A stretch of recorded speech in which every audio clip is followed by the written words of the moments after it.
नमस्कार, आप सभी को मेरी और सोनोटेक कंपनी की तरफ से नए साल की हार्दिक शुभकामनाएं। और इस नए साल में हम और हमारी कंपनी दोनों मिलकर आपको कुछ नए प्रोजेक्ट्स देंगे जो आपको बेहद पसंद आएंगे।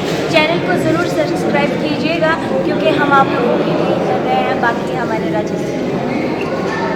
सपना जी की आपने जितने भी वीडियो देखे और इतना प्यार मिला है, और बहुत अच्छे वीडियो ने आज भी हम शूटिंग पे आए हैं और बहुत अच्छे अपने बैक पे शूट हो रहा है और अच्छे कैमरों से शूट हो रहा है, अच्छे लिरिक्स और अच्छे एक्टर्स, अच्छी टीम वर्क काम हो रहा है। नए साल में नए धमाके के साथ सोनोटेक कैसेट सपना आ रही है। एक नया सॉन्ग बहुत अच्छा, घूंघट का फटकारा, जो सपना जी ने बहुत अच्छा, इनको बहुत पसंद था, बहुत हिट और बहुत बड़ा इन्होंने गाना शूट किया। आज शूटिंग चल रही थी, काफ़ी लोग आए हुए थे और उन्होंने स्टार टाइप में पहली बार इतना बड़ा गाना शूट किया। आशा है आपको बहुत पसंद आएगा और सपना और सोनोटेक और हमारी सब पूरी टीम की तरफ से आप सबको हैप्पी न्यू ईयर।